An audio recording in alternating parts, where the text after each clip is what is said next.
Audio Jungle. Audio Jungle. Audio Jungle. Vâng, xin chào anh em, chào mừng anh em đã đến với kênh Hiếu Mobi. Và ngày hôm nay mình sẽ dẫn anh em mở khóa màn hình trên cái dòng Samsung M10 M10 các bạn nhé. Đấy, hướng dẫn anh em mở khóa. Cách mở mới nhất, anh em cứ bị mật khẩu hoặc khóa màn hình những cái dòng nào thì cứ vào theo dõi xem video của mình là mở được hết. Là anh em có thể tự mở cho mình và mở cho mọi người.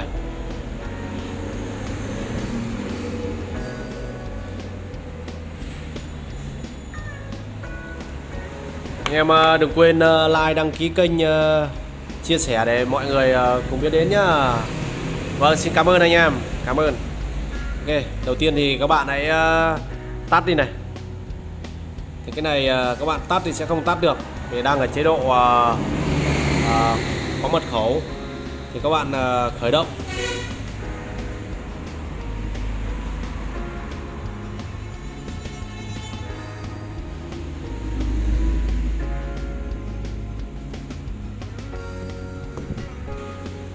Đây, liền là các anh em tắt khởi động lại, sau đó ấn đồng thời phím này và phím tăng âm lượng, power và phím tăng âm lượng. Đấy,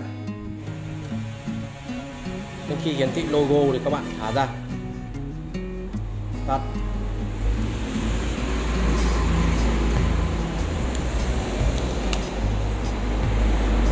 Đấy,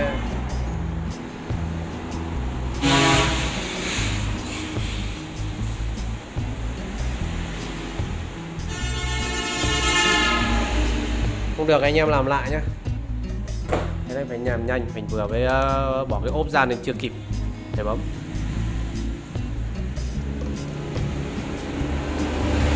Đây,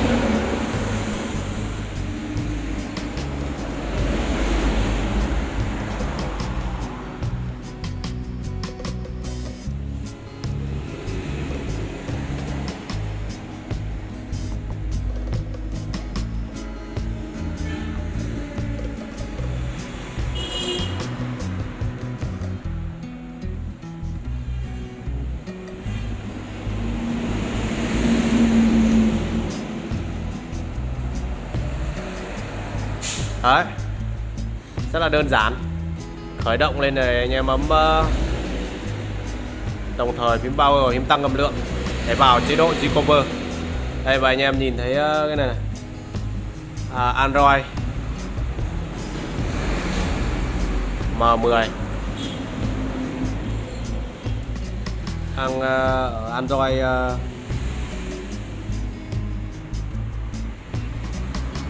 chín chấm không, Android 9. Đấy, để biết được chế độ bảo mật nữa, chúng ta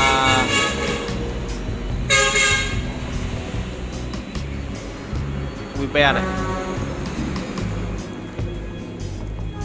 nhìn vào đây để biết được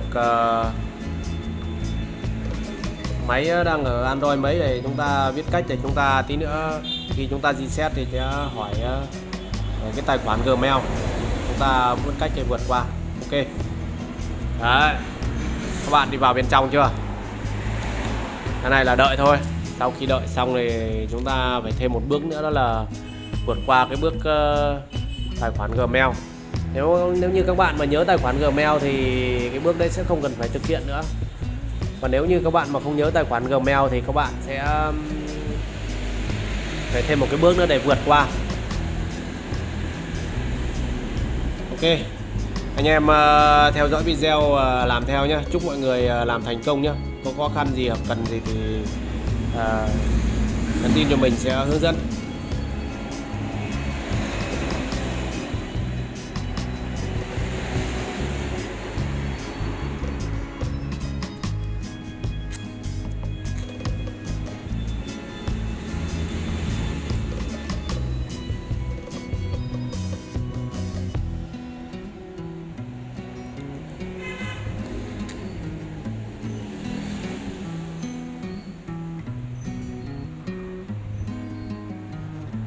Anh em phải xem đi xem lại kỹ video nhá. Trước khi rồi các bạn em đi xem lại vài lần thì sẽ làm được.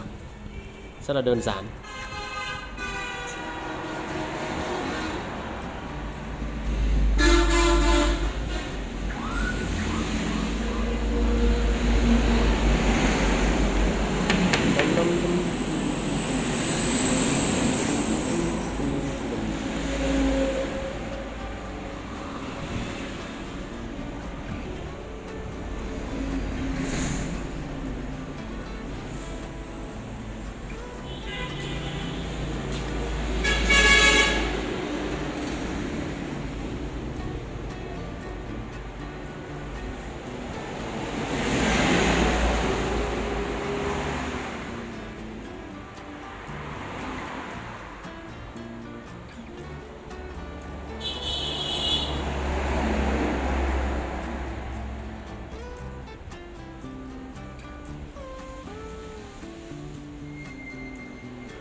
Đợi hơi lâu.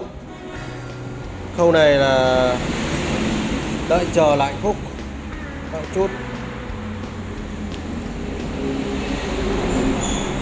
Và cái bước tiếp theo để vượt qua được cái tài khoản Gmail thì các bạn phải chuẩn bị cho mình một cái sim nhá.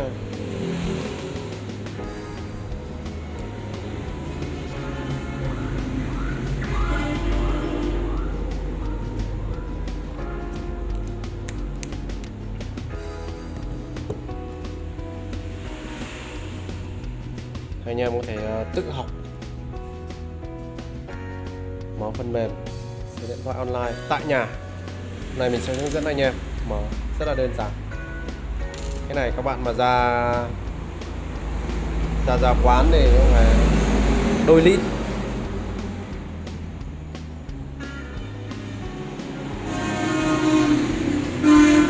Cái nhá anh em, nhớ đăng ký kênh ủng hộ mình nhá.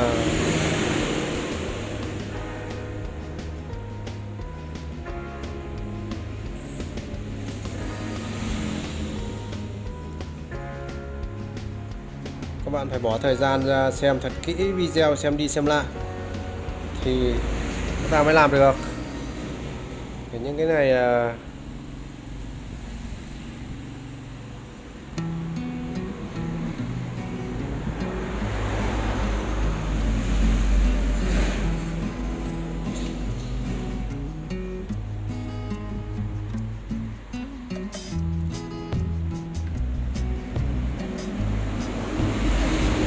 sang cái bước này là sang bước rất là khó, sang bước vượt qua cái tài khoản này, hay là đây khi các bạn reset rồi đến cái bước này là ngon rồi, là thành công ở bước đầu tiên rồi. Tuy nhiên thì nếu như các bạn nhớ tài khoản Gmail thì ok, ngon rồi. Các bạn nhập Gmail vào đây, ngon ăn rồi. Chúng ta nhập tài khoản Gmail vào đây thôi. Đấy, các bạn nhập vào đây. Ok. Ok con dê luôn. Đấy, chúng ta là xong. Tuy nhiên lại có vấn đề nữa là các bạn lại không nhớ Gmail nữa đấy. Hầu như là chúng ta quên Gmail thì chúng ta lại phải vượt qua một cái bước nữa là đây, vượt qua cái bước này. Cái bước này sẽ khó hơn. các bạn phải xem kỹ và xem đi xem lại chúng ta mới làm được. Đấy. Này là bước khó chứ không phải bước đơn giản. Ok, thì ở video này mình sẽ hướng dẫn các bạn cách reset rồi. Thì các bạn đến đây các bạn nhập Gmail vô là các bạn active lên là xong thôi. Ở video tiếp theo thì mình sẽ hướng dẫn các bạn cách vượt qua cái tài khoản này. Và các bạn nhớ đăng ký kênh để theo dõi cái video tiếp theo nhá.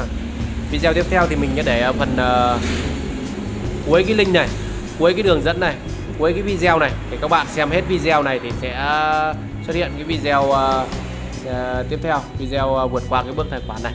Ok, cảm ơn các bạn đã theo dõi video và chúc các bạn làm thành công. Ok. Don't stop.